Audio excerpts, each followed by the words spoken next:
My name is Don K. Preston. I am the president of Preterist Research Institute of Ardmore, Oklahoma. We're currently involved in a thematic study of 1 Corinthians chapter 15.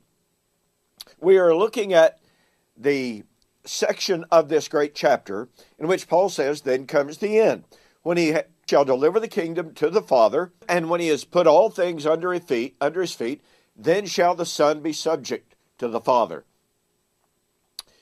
Well, we are told by many, this passage speaks of the end of time. It speaks of a time in which Christ will cease to reign.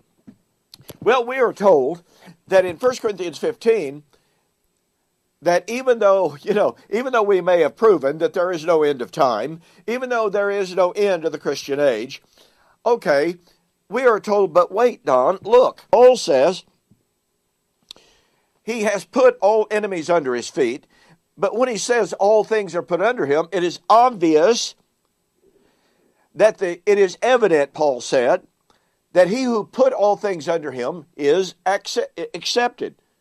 Now that means that the Father put all things under his feet, and the Father was not himself subjected to Christ. Now, when all things are made subject to him, then the Son himself will also be subject to him, who put all things under him, that God may be all in all. Well, we're told Christ at the end will be subject to the Father.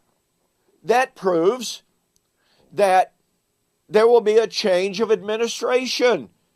He will surrender the kingdom. Well, actually, it doesn't prove anything of the sort.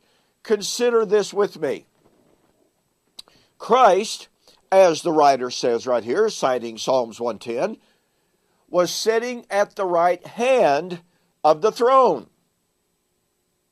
He was not yet on the Father's throne with the Father. Now, you have to understand, and by the way, there was a book written several years ago on Psalms 110, pointing out that Psalms 110 is used 32 times in the New Testament, more than any other Old Testament singular text. But the meaning of that is that to sit at the right hand, it certainly signified royalty, it certainly signified sovereignty, but it also meant, guess what? Subjection. It designated a period of waiting. The one at the right hand, while a sovereign, had not yet taken the full authority and begun to exercise the full dominion. He was in a period of consolidation. This goes back to the Roman world, and I don't have time this morning to develop that. But notice this. Was Jesus not subject to the Father in his incarnation? In John 14, Jesus said, the Father is greater than I am. In John chapter 5, Jesus said the Son could do nothing of himself except what he sees the Father do.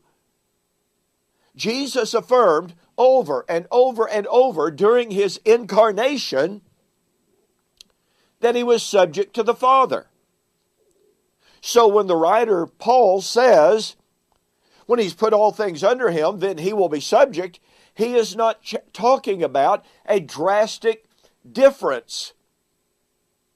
He is saying that the Son would take his place with the Father. But Revelation chapter 22 depicts for us that now Jesus would be on the throne with the Father.